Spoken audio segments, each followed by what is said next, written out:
어제 이재명 민주당 대표 선거법 2심 무죄가 선고됐는데 오늘 곧바로 검찰이 상고장을 제출했습니다. 하루 만에 상고는 이례적인데요. 검찰은 2심 판결 위법성이 중대하고 도저히 수긍하기 어렵다고 반박했습니다. 이기상 기자입니다. 검찰은 오늘 오후 법원에 이재명 더불어민주당 대표의 공직선거법 위반 사건 상고장을 제출했습니다. 무죄 선고 하루 만에 사건을 대법원으로 가져가기로 한 겁니다. 검찰은 이 대표에게 전부 무죄를 선고한 2심 재판부가 허위사실공표죄 적용 범위를 자의적으로 너무 좁게 해석했다고 봤습니다. 1심이 충실히 이뤄졌다면 함부로 파기해선 안 된다는 판례도 상고장에 포함시킨 걸로 알려졌습니다. 앞서 1심 재판부는 이 대표에게 징역 1년에 집행유예 2년을 선고했습니다. 성남시와 국토교통부 공무원들이 지난 재판 과정에서 백현동 용도 변경은 협박에 의한 게 아니라는 취지로 증언한 점도 감안해야 한다고 포함시켰습니다. 검찰이 판결 하루 만에 상고장을 내는 건 흔치 않은 일입니다.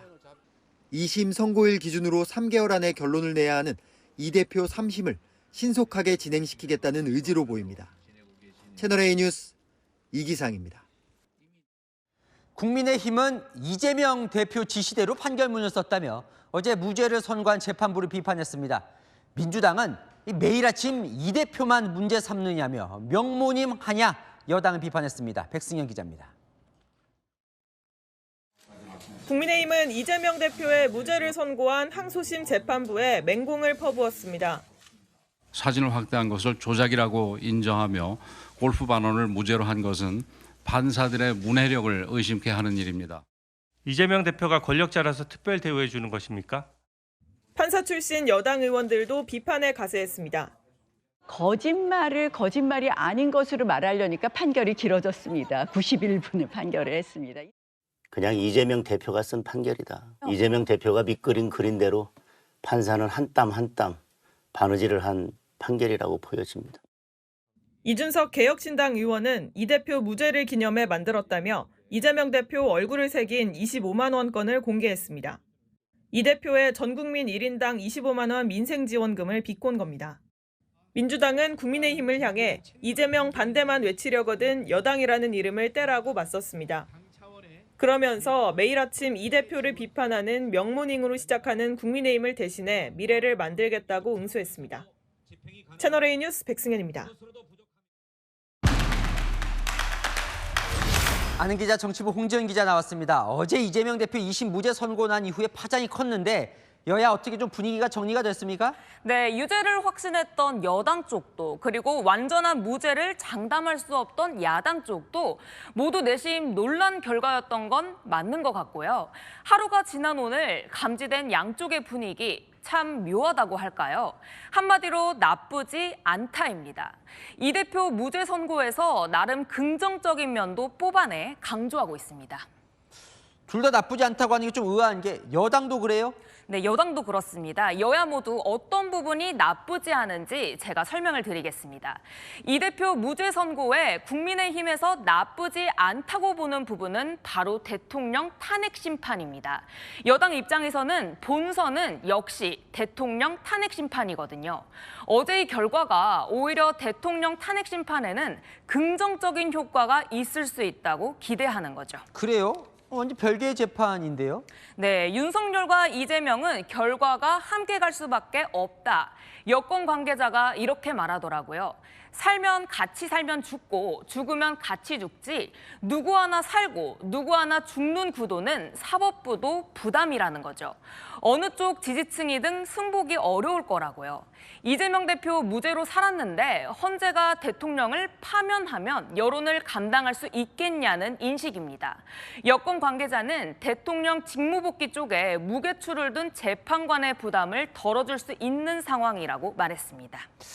뭐 좀 희망이 섞인 분석 아닙니까? 네, 이렇게 희망 회로를 돌리는 건요, 여권에서 중요합니다. 한 여권 관계자, 지금 가장 중요한 것 중 하나가 표정 관리와 멘탈 관리라고 말했습니다. 이재명 무죄에 당황해 진영이 흔들리는 모습을 보이지 않는 그 자체가 중요하다라는 건데요. 나쁘지 않다고 말했지만 대통령 기각에 더 집착하게 된 이유, 대통령 탄핵이 인용돼 조기 대선으로 가면 지금 후보들로선 이재명 대표를 상대하기가 쉽지 않다는 현실적 고민도 담겼습니다. 자, 그럼 민주당 볼게요. 민주당은 뭐가 나쁘지 않다는 겁니까? 네, 조기 대선 국면에서는요, 무조건 좋은 일이라고 봅니다. 이재명 대표 사법 리스크는 민주당 입장에서는 목에 가시 같은 거겠죠.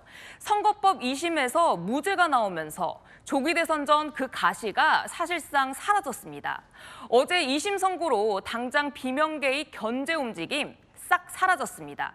이 대표 중심의 구도가 더욱 공고한 판이니 걱정도 없는 거고요. 아니, 그런데 너무 좋다, 완벽하다 이런 게 아니라 왜 나쁘지 않다예요, 그럼? 네, 구도가 좋아진 조기 대선이라는 거 결국은 대통령이 파면되어야 열리는 판입니다.